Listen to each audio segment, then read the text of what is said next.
those of you who missed it earlier, I'm Justine Goodman. I'm the editor-in-chief at She Media, where I oversee sheknows.com and blogher.com and stylecaster.com.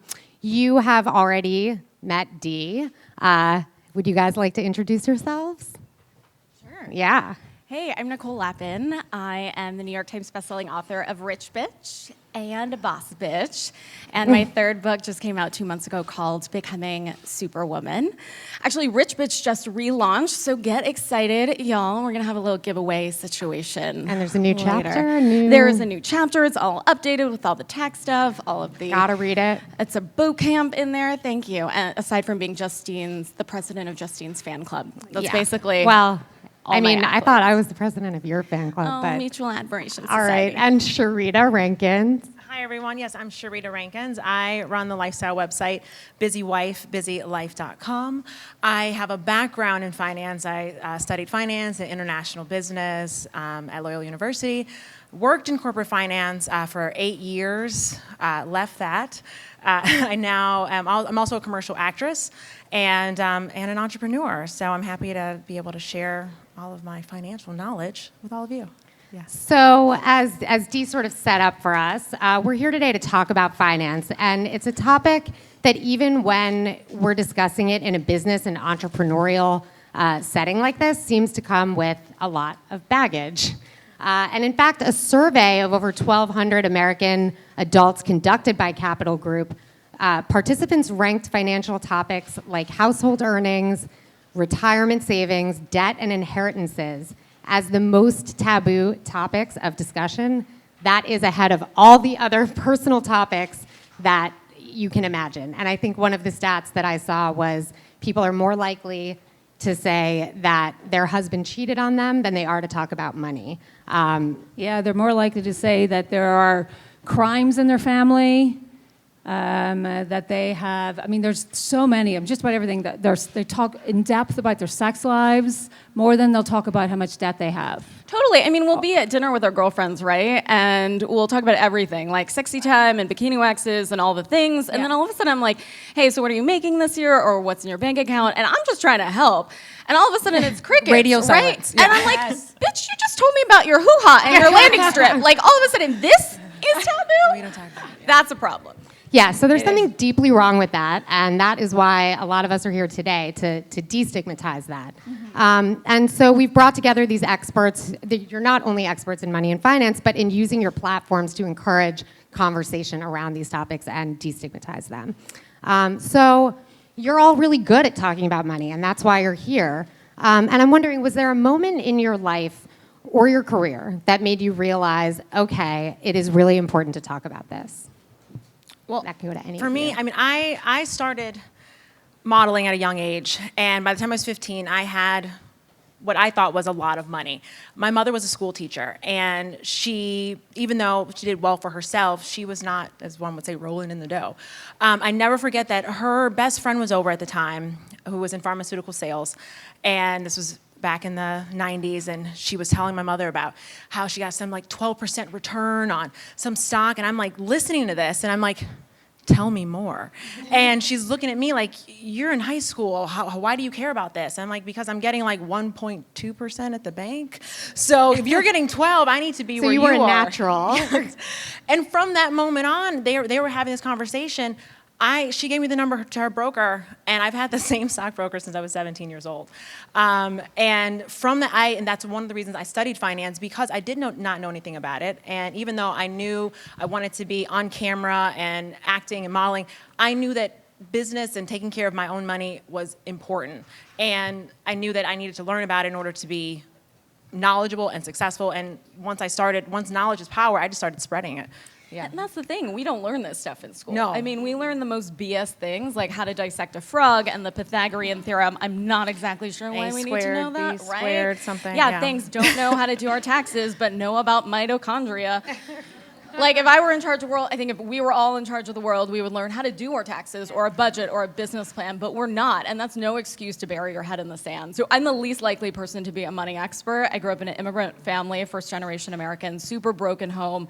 My father died of a drug overdose when I was 11. My mom sort of pieced out, and so I needed to just start working super early on. And I wanted to be in TV too, and I got a job in business news when I was 18. I wanted to be in local news in Milwaukee. I was like, that's my destiny. They're like, you're not going there. You're not taking the train from Northwestern. You don't know anything about geography. But they were like, do you know anything about business news? And I lied. And I said, absolutely. And I totally faked it till I made it. And then I became real. Because money is just a language like anything else. We don't have a Rosetta Stone for it growing up. Like, if we went to China and we didn't speak Chinese, we would be confused. If we go to Wall Street and we don't speak the language of money, we will be confused. I mean, my boyfriend in high school said he wanted to be a hedge fund manager. I thought he wanted to be in gardening. That is not a joke. And here's what I would say to that. You know, I mean, I came from fashion, and I went into finance. You would think, like, this is crazy. How did she do that? Actually, guys, it's not that hard. You know, it's a bit of a different language, but, you know, when you're sitting there every day having coffee with people, and, you know, I get the benefit of all these amazingly smart people at Capital Group, but they just explain it to you really, really simply. You know, stocks and bonds are actually not that hard to understand.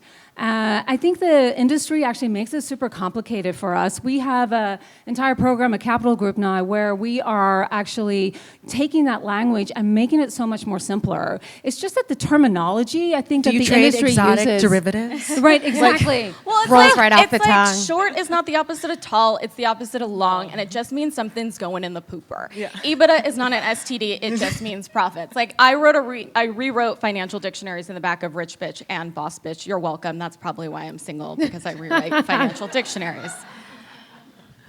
So, Dee, what are some small steps people can take to confront money taboos and create a more financially secure future? I mean, the first thing is talk to people, you know, talk to your friends, you know, talk to your partners, talk to your spouses, talk to your family. I mean, this sort of nobody, you're happy to talk about your sex life and you're happy to talk about, you know, your family's criminal past, but you're not going to talk about how much you earn. I talk a lot about this just as a woman and an executive. Ladies, if we don't talk about how much money we're making and we share that with each other, we all have a little, it's going to be a problem. You know, we rise together. And if you don't have that kind of knowledge, as you were talking about, if you don't have the knowledge of how much you are all making in the world that you are in, so that you can come from a place of that. I mean, you guys should be talking together right after this about how much you're all making, how much companies are paying you to do the work and for the content that you are making. Then you can come out and you can negotiate a whole lot harder. And women typically are not that great at negotiating. They're just not. I have had so many guys in my office, you know, year after year negotiating for salaries, and women, generally speaking, do not negotiate that well. I actually negotiate for them. I'm like, ask me for more. Because generally, Can you be my boss? Yeah, I hate when I ask for, especially in the influencer space, when I ask for a certain amount and they say yes, I actually get upset because I feel like I've left money on the table. Anytime that I think that I'm going up for something and I need to, they're like, oh, like, you know, how much do you need? I'm like, what's your budget? They come back to me, well, how much? I take what I'm thinking, and I raise it by like 25% from what I think that I should be getting, because that leaves room for negotiation. I know how much I'm worth. I know how much time it takes for me to do something. I know how much energy it takes to put into it. I know my costs. I know, and that is what's important. Like, being empowered to know this information. You can put a value on your time, and I think that's one thing that women don't do. We go around, we try to save, we do this and that, but our time is very valuable. And if you were to calculate how much time you spend doing certain things and then how much your salary actually is, and you look at your hourly rate, you're like, I'm worth more than this. And that's one thing that we need to realize, that we are worth more than what sometimes we actually ask for. Yeah, I mean, everybody has billable hours. Yes. Right? You don't have to be a lawyer to calculate your billable hours. And as money ladies, I'm sure we can all agree that money is actually not your most valuable asset. It's time. You can always get more money. You can't get more time. And I think somebody has to go first with this conversation. So you're absolutely right to open it up, but it's still uncomfortable, right? So Very much so, yes. I am all of the philosophy, and y'all can borrow it. I'll show you mine if you show me yours. But somebody has to go first. It's like pricing your house without knowing the comp of the area. That's really why we have to start. And it may be difficult to just come out and say, to tell your friend your salary. But at the same time, you can start a money conversation in different ways. You know, you go to pay for the bill. You're going to split it? Great. They put the credit card down. What kind of interest rate are you paying on that? You know, things like that. Casual. And then you're like, girl, I'm getting only 5%. You should go. Those kinds of small tactics are ways to open up the conversation about money. You don't, if you don't want to start at the very top, start at the bottom. Work your way up. Like I said, what kind of interest rate do you get on that savings account? There are ways that we can talk about money that the same way that men do all the time, and not to call any men out in the room, but my husband works in finance, and I used to live literally on Wall Street, and I hear these conversations, and I'm just like, and then I go to where my girlfriends are, and I'm like, we're not having the same conversations. And it was very troubling to me. And so now it's like, I feel like I'm like this ambassador of like money conversations to women, because when I hear someone saying that they're in debt and they're struggling, they don't know what to do, I'm like, okay, let's take a moment. Do you have a budget? Like I'm like the mother bird when it comes to kind of figuring this out. And if you don't have that person in your life, find an advocate, find the most money savvy friend you have and say, girl, can you help me? And sometimes asking for help is the way to start the conversation. I would also add, here's what I did, when I was sort of coming up through the ranks. I would go to other marketers and I would ask them how much they made. They weren't in my space, but I would ask them, and I would tell them how much I was making. They would tell me how much they were making. So if you go to somebody who is not doing the content that you're particularly doing, but is a little bit more remote, is in a different content space, and start to share that way, then you become more empowered. It is about financial empowerment. And that to me is the most important thing. When you get that kind of knowledge, like you're unstoppable. I am telling you, you will then be able to have those types of conversations, to ask for the 25% more, because you know that someone else already got paid it. Yeah. Alcohol also helps a little bit.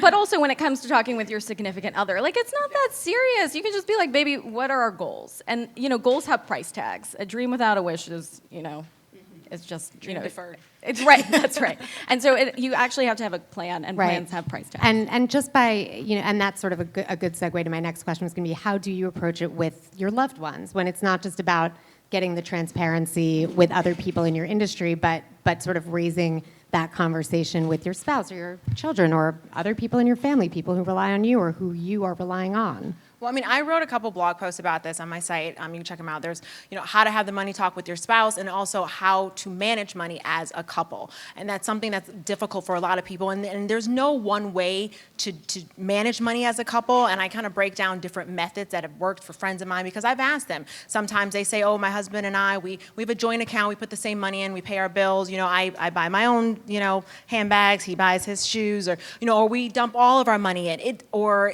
we keep separate accounts. There is no right or wrong way, but the bottom line is that you have to have full transparency about it. Because if you are sitting here thinking that you all are saving $500 every month, and you're actually losing $200 every month, or in debt, that is where the conflict starts to arise. So it's being open and honest. And I know sometimes if you're in a bad financial situation, it can be very difficult to confront it, because when things start to go bad, then what do? We just kind of bury it. Like, oh, the worse it gets, the less we want to talk about it. But that's actually where it needs the most attention. So just being open on laying everything out. Open up every single statement, bring every single account, and one by one, look at them together on both sides. And if you see that you're doing really well here, and he may be poor in this area, support each other, help each other achieve the financial goals that you all want to accomplish, like as a couple, or even if it's an individual goal that you're trying to reach, and just empower each other to do that. So we've sort of touched on this a little bit, and I think I know what some of you would answer here, but what do you think is the biggest myth around money that needs to be debunked, apart from the fact that it's a difficult topic to talk about and that we need to be doing it? So many. My favorite one is don't buy the latte. I think that's ridiculous. How many of us have heard don't buy the latte? Right, That's that our could ticket amount to a financial trip, freedom. right. Right? I'd break out into hives if I couldn't buy my morning latte. Like, is that a joke? This was I was an anchor on CNBC and CNN and Bloomberg and talking to old rich white dudes about money for a really long time. And that's why I ended up burning my corporate bra to talk to all of us about money. I think we're the audience that needs it most. And part of it was because I kept hearing this advice, like, don't buy a latte, buy a house. I'm like, what? This is the craziest financial advice I've ever heard. We can't be doing this. Like, yes, it's okay to buy a latte and rent a place. The financial gods are not going to come and beat you up. And also, a Financial gods. right, Yeah. whoever they are, thank you, be with me. But you know what? It's true. Like, think about a spending plan like you would an eating plan. If you allow yourself small indulgences, you won't end up binging later on. So if you allow yourself the equivalent of a financial Hershey's Kiss, you won't end up in the middle of the night noshing on a big old hunk of chocolate cake because you're so hungry Speak and for so, yourself right, on we've that all one. been there, and so deprived. It's totally true. So just rethink that. I mean, I think one of the myths is that people think that there's not enough money to go around. Like, if I'm making so much that I'm taking money out the pot from someone else, that's not true. There is plenty of money to go around for all of us. And like she said, like, when we share, rising tides lift all boats. So we can all empower each other. There's not a scarcity for it. And I think that's one of the myths that most, I think, women would think that there exists out there. Yeah. I mean, coming from a place of aspiration versus deprivation, I think Yes. our finances will follow. I mean, so if we keep on focusing on like saving more and clipping the coupons and cutting out the latte, like instead focus on making more and then buy all the lattes. Thoughts for of all of us. abundance bring more. Everyone gets a latte. You get a latte. So, Dee, and I have another one for you here. So, in your role as global head of brand for Capital Group, how can you impact this conversation for women? So I think there's 2 points I would say to you guys of what we're looking at. You know, we're a huge brand, and what we've seen is, firstly, you know, women are beginning to really drive the global economy. So, hooray for us, right? And number 2, in the U.S., what we see is that 4 out of 5 advisors are men. 4 out of 5 advisors are men. So the challenge that we see is that there's a gap in communication, right, between male advisors and female investors. So we're trying to close that gap. And so there's a couple of ways we're doing it. A, we're bringing a lot more women into the industry, and some of what, you know, us coming out and talking about, you know, in forums like this is a little bit of it, and talking about financial empowerment. And then number 2, we're really trying to help financial advisors talk to both parties. So talk to men and women. Because what we're seeing, and this is a data point, 80% of women, when they get divorced, don't stay with their advisor. Can anybody guess why? Because it was their husbands. Yes, because the advisor the entire time has been speaking to the husband. man. And so this is a little bit of where we see women drop a little bit in financial literacy, because the advisor speaks to the husband, the wife tends to, you know, not get as engaged. So that's one way. The other way is that a lot of financial institutions tend to talk to women pretty early on. So they talk to you a lot about, you know, get out of your student debt. Here's how you buy a first house, et cetera, et cetera. They don't tend to talk to women in their 40s and 50s a lot. And what we see is that during that time period, she's going through a lot. Like a lot of different financial ups and downs. You know, they could be a total second career, and they could be something like a divorce. And so we're really looking at, and we actually have a full platform coming out next year about really talking to that woman in her 40s and 50s and really starting to help her in that entire period. What would be your best financial advice for entrepreneurs specifically? Well, 2 things. First, pay yourself a salary. I think a lot of times we think if we don't get actual equity, we'll just, you know, pay ourselves in sweat equity. No, you can't go to the supermarket and pay with your equity. Like, you can't pay with a mortgage. You need some cash. I tried paying with a smile. They didn't take it. That doesn't work sometimes. But you know what? I think it's totally true. We often put ourselves last, and they don't say put your oxygen mask on first on the plane just to waste time before takeoff. It's totally true. You can't be of service to anyone else, especially your company, if you're crashing and burning yourself. The other one is look into some of the more awesome IRA plans that only entrepreneurs have, like a SEP or a symbol. Do y'all know what that is? Yes. Sweet. Yay. Well, they may not, but I do. I'm sorry. And I think also, as an entrepreneur, one thing that I did not prepare for, even though I have a background in finance and I worked in corporate America, was the sense of the cash flow. And cash flow struggles are real, especially when you're working at a net 30, net 60, and sometimes it ends up being a net 90 environment. And planning for those ebbs and flows is, to me, the best advice that someone can give me, because you have high months, you have low months, and you need to make sure that you have enough cash to carry you through every month. So, Cash is queen. What advice do you have for people who are just starting out their careers and maybe don't feel like they're earning enough money to set aside savings, let alone invest anything? well, I think there's always some money, even though you don't feel like you're saving a substantial amount. There's always something you can put away, especially if you have a goal that you're working towards. I know that you can still buy that latte, and still save money. I would say to look at your entire financial snapshot. Where are you spending? Where can you cut a little bit? Maybe it's not. Maybe it's going out to eat every night. I think making small choices that allow you to have more cash that you can put towards something in the future is a smart way to start. I think a lot of people get overwhelmed because they think they're not saving. I don't have $500 a month to save. You don't need $500 a month to save. You can save $50 a month, whatever amount you have left over. I think if you look at it as a mindset that every small amount helps, then Except not the latte budget. Well, you know what? If y'all don't like lattes, that's okay. The latte is just a metaphor, of course. It's something, whatever does it for you. That is why we're living. We cannot live in a place of deprivation. It doesn't work. Because then it's like, what's come the New point? Year, that's right. Yes. Why are we Why working am I in the doing first all place? this if I'm not having any fun? I Right. can't get my nails done. My hair looks a mess. And it doesn't. Don't talk about my friend like that. But in the beginning of the year, if we start these crazy resolutions that are difficult to stick to, come April, or we'll be like, oh, we bought a Gucci purse because we didn't buy a latte. You'll be so proud of me. I'm like, what? Here's what I would also say to that, just to hook off what you were saying too. You guys are all young, right? Time is on your side. We call this compound investing, and you guys know that term or not? If not, Google it. That means that if you are starting to put small amounts, doesn't matter how small, aside, and you're starting to invest it. I have not, in the 2 years I have been at Capital Group, I have met so many investors. We do tons of focus groups, etc. There is not one of them, no matter how wealthy they are, that have not said, I wish I had started saving early. They all say it.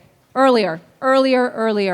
And the reason why is compound investing. So if you put a tiny amount away every single month, and consistency is the name of the game, no matter how small, I will tell you guys, it will grow. That shit starts adding up. It will grow. And let's do a quick last lightning round here. What makes you feel empowered around your finances? Is this the one-word one? Doesn't have to be one word, but it's just like a... Money. Ooh, it can be one word. I think knowledge is power. Yeah, budgeting sucks, but so does being broke, and being broke sucks more. I would say with knowledge comes confidence. I until I started to get really clear and focused about money, I don't think I felt really confident about where I was going in my life. And when that happened to me, honestly, anything can happen in my life now. Anything. And that gives, as a woman, really working hard, that gives you an insane amount of confidence, guys, an insane amount of confidence to know that you are almost financially secure, right? Or at least you're working towards it and you have a plan and a goal. So I think with knowledge comes power and comes confidence. And a man is not a financial plan. That's a Amen. That's a great one. Thank you guys so much. This was really, really, really enlightening. I gotta go make a bunch of phone calls immediately, and I think we're time for lunch now. We'd love for you to all join us outside with Lunch by Lemonade. And thank you so much. Thank you, guys. Thank you.